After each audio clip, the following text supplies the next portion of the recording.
better than Joni Mitchell, I'm sorry. That's true. It's so good. Now, I want to play with that idea, and I'm going to go ahead and move a little bit of furniture around here just so I can see you all in the front row here. There's only love. It's a beautiful song written by Michael Gott, sung beautifully. And sometimes people come into a Unity environment and they say, oh, it's all love, it's all puppy dogs, it's all rainbows. And they go, I need to leave here because I'm not experiencing that right now. I'm not feeling that right now. You know, anybody ever, when your world is falling apart, anybody ever had your world fall apart and crumble and just break open? And then somebody comes and says, there's only love. And the reality is, it is true. The song is absolutely true, but there are a few steps to get from, holy crap, my life is falling apart, to there's only love, sweetheart. It's going to be okay and wonderful. There is a term that Unity has called chemicalization. How many have ever heard it before? Chemicalization, basically in a nutshell, means that when new information, new thoughts, new words, new processes and visions are being placed into the environment of your being, everything that is out of congruity with that new thought is going to come up and say, really? Are you going to deal with me? Are you really convicted about that there is only love? Because then when that thought gets implanted, everything that is unlike love is going to come up and say, look me in the eye. Is there really only love? So chemicalization is the process of coming into congruity with the new thoughts. And we come into churches like this and centers like this, and we get to hear new ideas. Ideas that say things like, you're not broken. You're not stained. There's nothing wrong with you. You are perfect, whole, and complete because there is only love, and you are the expression of love. Everything within you that says, oh yeah, is going to come up. And you're going to have to deal with it. And let me tell you, what happens in that moment of chemicalization is vitally important, because how you respond and how you react to life when it's falling apart is going to determine what your life's going to be 10 years from now. How you are responding to the world just crumbling before your eyes is a wonderful invitation. It says, this is acceptable in my environment. This is the way I want my life to be. So I throw the fishing line out there and attract 10 more opportunities to feel the same way, to respond in the same way, because this is what I want. I know I'm alive. I had people in my family that I married into that lived on drama. It lived on drama. And guess what? There was one drama after another. And then suddenly when it got quiet, those people would throw out a fishing line and attract some drama, because it's the only way they knew they were alive. So there was a constant state of chemicalization. To get to the ultimate reality that there is only love, we got to go through some stuff. You're in a human experience, in a human body, having human situations show up in your life because they are necessary. As I said earlier in the service, mystics will refuse to call anything their enemy. But what you are experiencing is there for your highest and your best good. I've heard it said, and I have a quote. Let's read this together. Put that first quote up there. And I don't know, I think 1,000 people said it today. It was Status London, and Richard Burdick's going to say it. I want you to read this together. Every success story includes a chapter of adversity. I don't know anybody who's gotten through this earthly experience without adversity. But what I do know is that people have lived this experience of being a human being and used adversity to become a perpetual victim, and others who have used that experience to become an evolved human being, to become the Christ, to become the Buddha, to become the Atman, to become the divine essence. Where does that power lie? In your mind, in your heart, when you're dealing with chemicalization, guess what? Your choice is that powerful. That's how powerful you are. So let's lay this container here. This represents everything that's in your mind right now. The good, the bad, and the ugly. And you know what it is. We don't need to talk about it. And then you meet somebody and you come into an environment when they say, I have a different idea I want to put into your consciousness. You begin to learn things and to grow and to begin to stretch yourself and say, I want to evolve. I want to become more who I divinely am. And you say, bring it on. And then poured into your consciousness is all this new information, all this great information. And then, holy crap, my life looks like it's bubbling over and it's falling apart. What you do in that moment is crucial to your evolution. And there are a whole bunch of people that go to, this sucks. And then they stop for a second and go, this really sucks. And then they look around to see if anybody's listening. And they go, this really, really sucks. And the reality is they are living in a perpetual state of suckdom. But if something's happening on the planet right now. I was having a conversation with Michael Burke recently, and he was talking. He read an article, and we shared ideas that the earth, as we know it, is in a place of congruity and balance with the human race. We operate with her. We are in a beautiful dance with the earth, and the earth is speaking loudly. And about 2.5 weeks ago, the earth just decided, and it was measurable, that I'm going to raise the vibration because what's happening here sucks. The earth said, I'm going to raise the vibration, and it looks like that. It looks like a tornado. It looks like floods. It looks like fires. And it looks like a whole bunch of stuff happening in the human race because chemicalization is happening. Mother Earth is planting new energy into the field of our human condition. And I tell you, over the last 2.5, 3 weeks, my office has been inundated with drama. My office has been inundated with people who say, this sucks. My life will never get better. It's never going to get better. Why is it happening again? And it's been one phone call, and just when I think it's done, there's another phone call. And then I get a phone call from my family because it's not just happening in the lives of people in my office, it's happening in my life as well. And at those moments, if I practice what I preached, these last 2 talks are not accident. I'd better get centered, I better get grounded, I better remember what I'm about to teach, because that is bubbling over times 100 in my life, in my granddaughter's life, in my family's life, and in the life of my congregation. So this talk is based upon what is up in the field.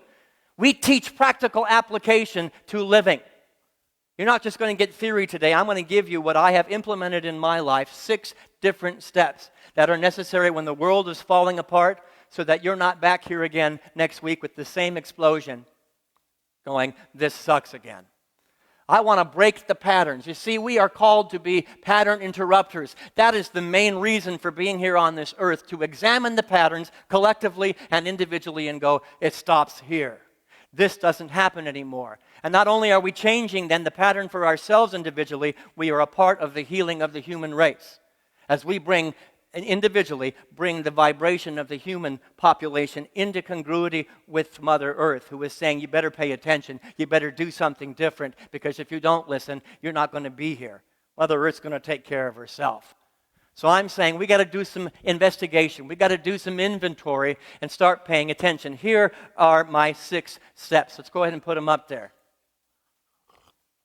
And they're very simple. There is nothing complex about what I'm going to teach today, but it is essential. Number 1, stop, look, and listen. The Buddha said, don't just do something, stand there. What does the human ego automatically do when this is boiling over? Let me run around and become a human doing and take care of business, and maybe I can put a lid on it and we'll go out. Guess what? That lid's going to blow off if you try to pretend it's not happening. And then we go gather an army to support us. Doesn't this suck? This sucks. Welcome to the land of suckdom. I've used that word twice today. I don't know where it's coming from. But the reality is we get all busy thinking we can manage it. And maybe that this explosion is for your highest good, to realize there is only love. And that this explosion is love trying to find an avenue through you. It's trying to clean house a little bit to come to the place where you can realize at a deeper place that there is only love, and love is expressing at the point of view there might be some stuff we have to let go of. So we stop, look, listen, we reframe, we share it. You're not in this room by accident. And you know what happens sometimes when we get into trauma and life is exploding on us? We go run for the hills and think we have to manage it alone. The worst thing you can do. So we share it with each other, we lean into each other, we support each other. More about that in a minute. Number 4, ask better questions. The quality of your life is a product of the quality of the questions that you're asking in life, plain and simple. Number 5, clean house. The stinking thinking that exists between these ears is manifesting the life that you're experiencing. This might be just a great cleaning, nothing more. You can call it tragedy, you can call it chaos, or you can call it cleaning house. And number 6, use it for something good. Let's break these steps down and begin to investigate how to manage things when your life is falling apart and everybody's hand went up. This is a common experience. We share a human experience. You want to find oneness? Put your hand up. Who's had their life fall apart? Yep, we've all been there. Great! Let's meet in that place of our humanness and then pull ourselves up together to a higher reality. Number one, stop, look, and listen. You know what? Here's the truth. Inevitably in your life, if you're on an evolving path, a becoming path, you're going to come to the edge of your own understanding. Everything you've known, everything you've learned, everything you've ever been taught, you're going to come to the edge and go, I don't know how to handle this. That's the most beautiful place to be. We're afraid of that place because our ego needs to control everything. I'm on the edge and I don't like it. Let me run back to the comfortable. Let me run back to what I know. Even though I know it hasn't worked for the last 15 years, it's comfortable.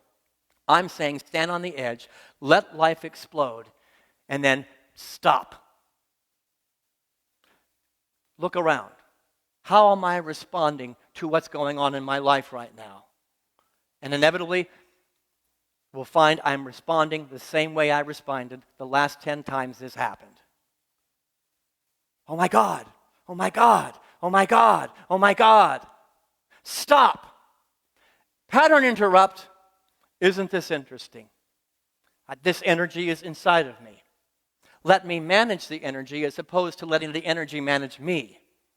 It's awareness. I have to take a step back, but the step back is in consciousness to become a dispassionate witness, an observer. Interesting that this was my go-to knee-jerk response. What does that teach me about myself? Before I run to the drama, before I run to the anger, before I run to the breakdown, before I run to the fear, what can I learn about myself? And then I start to listen. And when we quit listening to the mind of the train that's going by, the ego's mind, all these thoughts, these human thoughts, I begin to pay attention to the spaces. Averill taught me this, and I love this visualization. That train can be going 1,000 miles an hour. But you have the ability to focus on the space between the carts. That's where God lives. That's where love lives. There is only love. There is a second. And you're going to find the tendency, the knee-jerk response, let me focus on all the cars, all the junk, all the stuff that you are not. There is only love, but you have to look in the spaces. You have to look in the cracks. And that means being okay with, I don't know how to handle this. But I do know I can't handle it the way I did the last time. I cannot be the same person I was. I'm about to be born. Could the explosion happening be a great birthing?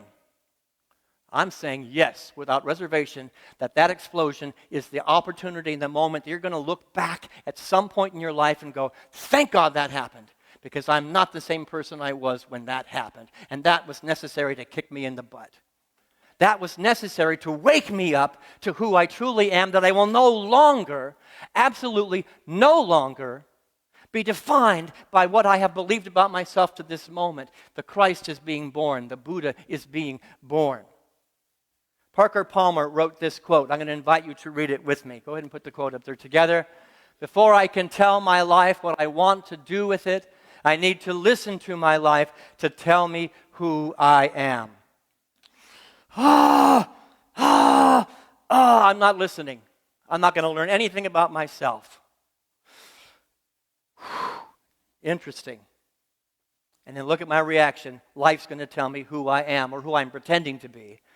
And when I can pay attention with a dispassionate witness to who I am pretending to be, then I'll open up a crack for who I truly am to emerge, to come.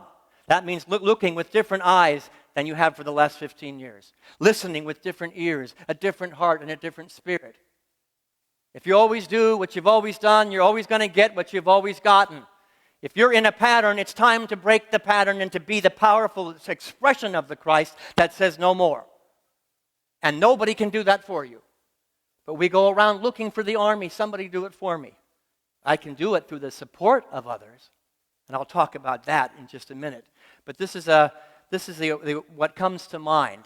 You see, God is like a great river, and it knows only your good, only your magnificence. God, as life, as love, as light, knows only to go to the ocean. I use that analogy all the time, but it's going to the ocean. And we're either cooperating with that flow of water going to the ocean, or we're fighting against it.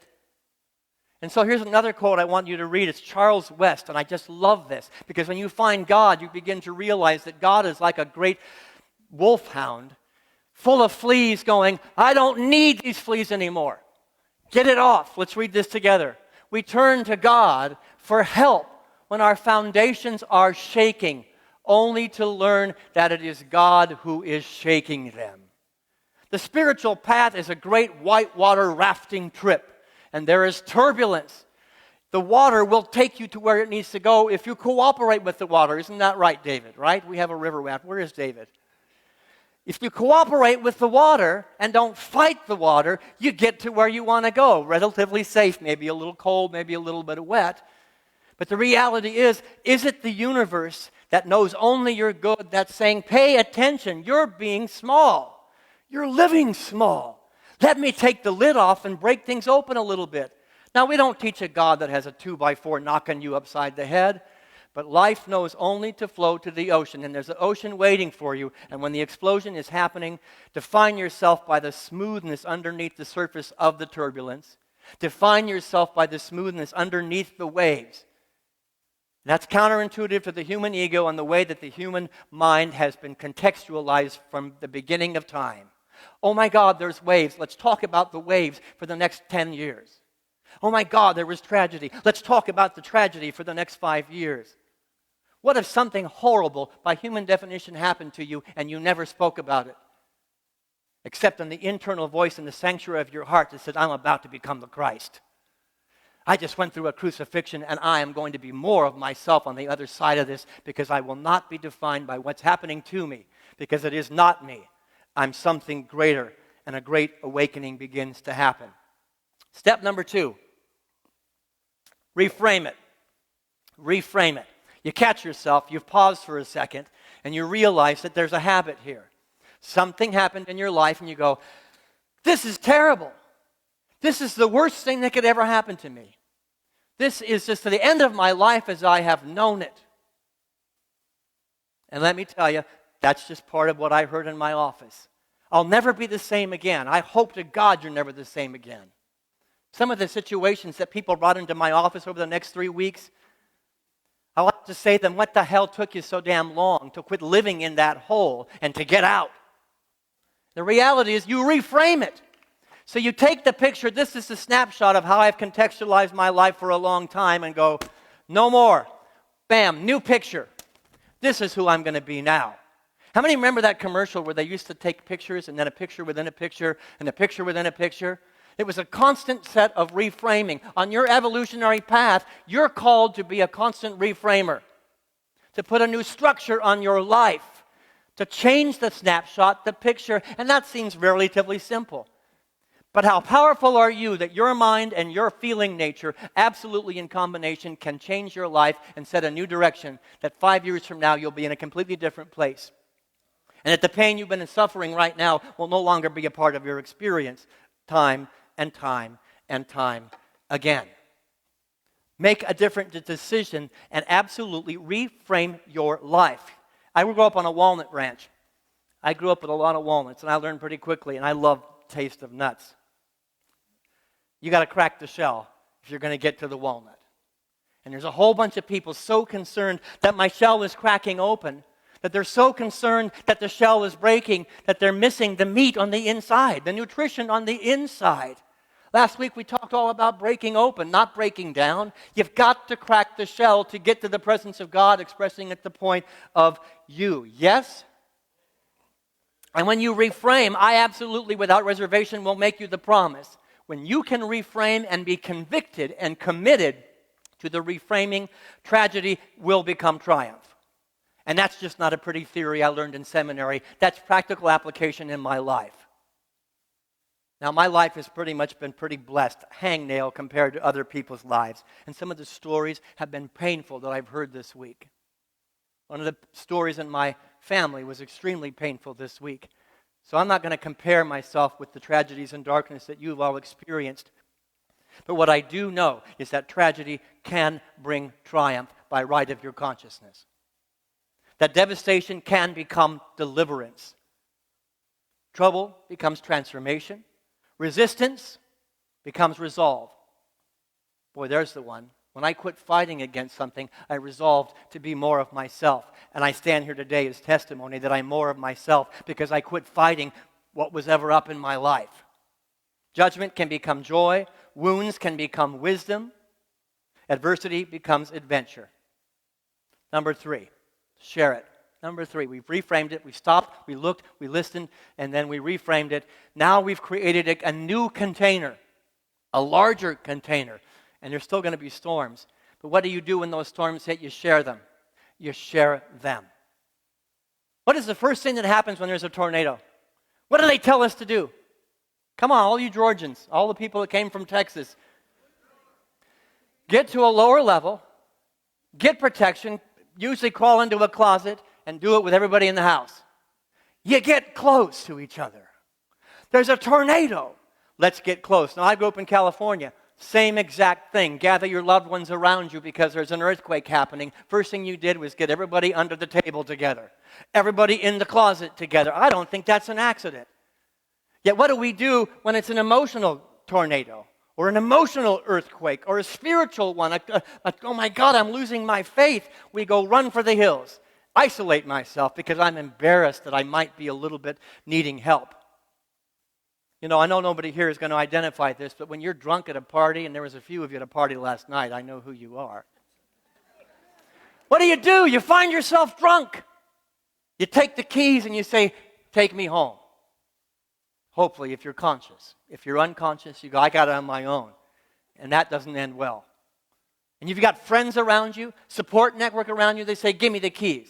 Let me drive you home. We are on a journey. We're all walking and driving ourselves home. And sometimes it means let me take the keys for you because you're drunk on your anger. Let me have the keys for a minute. Imani's going to agree with you, Atiba. All right. Anybody ever been drunk on your fear? That is rampant in the human world. I'm so afraid. And all I'm going to do is talk about my fear. And I'm going to slur about my fear. And I'm going to dance about my fear. Give me the keys. Give me the keys. Give the keys to anybody and say, let me drive you home. Let me be so present with you that I will remind you of the Christ that you have forgotten.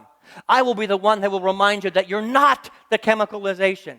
Something good has happened here, and give me the keys, and we're going to find home together. And guess what? Tomorrow night, I'll be the one partying, and you're the one who's going to drive me home. The reality is, it's not an accident that we share this human condition together. We need each other. And I don't like to use the word need, but the reality is I stand here today alive because there were people I needed who took the keys from my hand and said, let me drive you home. Don't isolate when the storm is hitting. Be okay with what is up. When you're drunk on victimhood, it is the clear time to get some help. Somebody came to me after first service today, and it broke my heart. It broke my heart. She said, I didn't know that you had even had appointments to see congregants. I didn't know with this teaching that I could reach out for help and that there would be somebody there for me. And you gave me permission, can I come see you this week? And she handed me the proverbial keys. And the reality is there are times when I'm handing the proverbial keys to a number of you in this room. That is not weakness. That is strength. That is an evolutionary process not just for the individuals, but for the collective of humanity. Perhaps we can bring down the walls and the barriers that have divided us to think we have to be so strong and have our acts so together. The world is going around comparing my inside to everybody else's outside. And we think, oh, this is weak to ask for help. And inside, it looks like chemicalization going on, but for God's sake, don't let anybody see it because they all have their act together. The reality is, we're all getting our act together. At any given moment, in any given situation, we're all screwed up a little bit. That's why I love this place. We can talk about our humanness. We can drive each other home being fully human, being fully spiritual, fully divine, and fully screwed up. And there's nothing wrong with that. In fact, it is necessary for the true healing to happen. So we share it with each other. Number 4, the quality of the questions will determine the quality of the experience. Plain and simple. Read this with me. Successful people ask better questions, and as a result, they get better answers. This sucks. Why is this happening? Okay, is there a different answer? This sucks. Why is this happening? Why is the fastest road to perpetual suffering? And any minister that gives you a why it's happening is malpractice. Run from them. Only you can answer the why. Go ahead and ask the question because you might have a part in why it's happening. But boy, if you camp out in why, you're going to be back here again. Who am I going to be with this mess? What am I going to be with this mess? And let me tell you, there are people in this community, I won't mention them by name for privacy, that are dealing with the big C word right now. A number of people. And I have the privilege and honor of having the keys for them occasionally with a text to say, I know who you are. I remember who you are.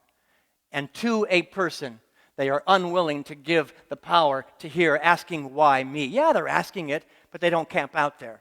It's not a why me. Who am I going to be? How am I going to use this energy for something greater? How am I going to be the living temple of Christ in the middle of the fear and the danger and the turmoil that's going on physically in my body? That is more healing than any chemo. Holding that high watch is more powerful than chemo, plain and simple. What we teach here is as powerful as any medication you can get from the doctor. I'm not saying don't do the doctor. It's in partnership. Human and divine, all in a place of partnership. But ask the questions. This is the whale that's washed up on my beach. Who am I called to be? And to know in the midst of the chemicalization, a greater realization of you is about to emerge, and you will look back at some point and say, the big C word got me here. Wow, that's a whole shift in transformational consciousness. But I believe it to be absolutely the truth. So ask better questions. Become a great spiritual Tai Chi master and say, bring it on, I've got it, and I'm going to use it for something greater. Number 5, clean house. You know what goes on between our ears is a big part of how many times this is exploding. Plain and simple. We take responsibility, and there's a beautiful song by Dave Wilcox. And my friend Mark used to sing this, and he actually needed it as much as anybody. I got such a mess between my ears, like dishes in the sink. Ever have a picture of what's going on here? It's like all the dishes piling up in the sink. Stuff I don't believe just tumbles in until I don't have room to think. I've got to empty out the inside of my head. This could be a room with such a view, but it's covered up with junk, blocking off the place the light gets through, so it keeps me in this perpetual funk. I've really got to empty out the inside of my head. I'd like to turn this place into my home instead of some place that I dread. For some of you, it's not safe to walk down the streets of your mind. Good. Let's just call it out and let's do some cleaning. It's the only place that's mine alone. I'll sort through what I have found. The stuff that works, I will keep around. And the rest, I've got to empty out the inside of my head. Could it be that this chemicalization, when everything is falling apart in your life, is a great opportunity for growth, for evolution, to stop, look, and listen, and reframe, and never be the same person again? I'm saying absolutely yes. But how you are responding to that is determining what it's going to be tomorrow, what it's going to be next week, what it's going to be 10 years from now. And I want a greater experience for you. How many people remember the story of the donkey that fell in the well? The farmer's prized donkey fell in the well. And that farmer I don't know how to get him out. There's no way to get this donkey out of the well. So we're just going to have to put him out of his misery. Gathered all his farmer friends, and they all brought shovels, and they began to take dirt and just throw it down into the well so that the donkey didn't have to suffer there for days. The donkey began to do what the human ego does, is panic, drama, question my faith, question everything. Oh my God, let me run back to this or run back to that. And then the donkey went, wait a minute. As the dirt kept hitting his back and hitting his head, the donkey went, all I got to do, like the great German shepherd getting rid of the fleas, is shake it off. And then realize as it fell to the ground, step up. Life is one perpetual state of evolution that says, shake it off, step up. Shake it off, step up, and resist the urge to run back to the place of fear. Resist the place to run back to the drama, because the donkey staying in drama and fear gets buried alive. The donkey able to shake it off and to step up is the one that gets out of the well eventually. And I am not minimizing the amount of pain that hit my office this last 2.5 weeks. It's real. And it cuts to the core. But I will not, as your minister and as your colleague and as your friend, ever define you by being a victim. If a minister wants to define you as a victim, run as fast as you can away from it.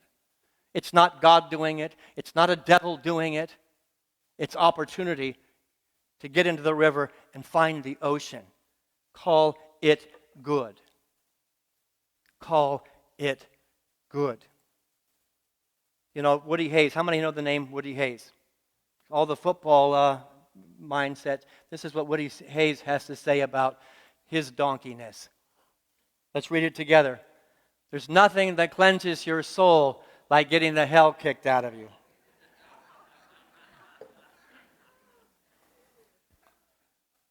Change the mindset, reframe it. You're getting the hell kicked out of you. And there are people in this church right now that are getting the hell kicked out of them. And I'm going to say, yes! Give me your keys. Let's join hands. Let's go somewhere together, and let's go somewhere powerful and beautiful, because more of you is about to be born if you resist the urge to run away. Number 6, and this will close it and we'll go into meditation. Number 6, use it for good.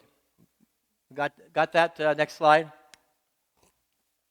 You are designed by nature in the image and after the likeness of God to be the transformer of energy. That no matter what comes at you, you are designed to take that energy and to use it for good. You see, energy is not good, energy is not bad, it's just energy. That's it. You receive it and go, I'm going to make some lemonade. I'm going to make something juicy and wonderful about this. And I want to highlight a member of our congregation who was one of my personal heroes. He's a member of our board of directors, and I've known him longer than I've known this church. And I knew his son because I taught his son Sunday school here and at another church. David Pritchard had to deal with the horrible, horrible thing of his son leaving this earth by his own hand way too early. And I watched David Pritchard go through hell. I watched him process all the questions, all the whys. And we sat and we cried together. We asked that question together. We asked other questions together. And he walked through hell, not just for a week or a month, but for a very, very long time. But what I saw and beheld in the hero and my friend that is David Pritchard is this: I will not be defined by this as a father. I will not be defined like this as a man, as a spiritual being. And a process began after months of the grief, horrible grief, to say, I'm going to create something good from this. I remember the moment David called me and said, I'm going to get involved in hospice care to help people understand more fully what they're going through when there is loss like that. I was there on the other end of the line when David Pritchard said he was investing his time in suicide prevention. Not just his time, but his money and his body, and he got into every walk he could get into for suicide prevention. I watched David Pritchard put his son's face on a quilt that lives here every single World Day of Prayer. And that I will hold a container that nobody has to have the kind of pain that I went through. And that if I can do one thing, have one word that might take that pain away from another human being, I'm going to do it. And I watched him turn his life over to something beautiful. His life looked like that. Yet David Pritchard did not define himself by the loss, or his son by the loss, but by the presence of love that Nick was, that David is. And I tell you, there is story after story after story of ministers far greater than me, right next to you, that have been through similar kinds of things. Give them the keys. David, are you okay raising your hand? Now that I pointed you out. Give David Pritchard the keys once in a while, and take his keys once in a while, because his grief doesn't end. It will never end. His pain doesn't end. It will never end. But man, let me tell you, his son's life has been honored in the most beautiful and tremendous way because he refused to be defined by the tragedy. These 6 steps, put them up there one more time. I'm challenging you. There's going to be chemicalization happening in your life this week. Mother Earth is saying, join me at a higher vibration. Humanity is raising, saying, join me at a higher vibration. And no matter how dark your life feels, get up there with us. And when chemicalization hits and something that you would label as bad and terrible happens, raise the vibration, reframe, ask a better question, and know that you are about to be a part of the transformation of the whole planet, not just your own life. You will create lemonade. You will shake it off. You will step up. And the best way we know how to do that is through prayer. Take a deep breath with me. We're going to go into a time of stillness. April's going to lead us in a meditation. Julie's going to lead us in a chant. Carla's going to join her. And if there is just one of those steps, just one of them, that you think implemented in your life might make your life a little bit sweeter, a little bit nicer, that is not airy-fairy, new age mumbo-gumbo. That is practical application of spiritual law. Don't give up.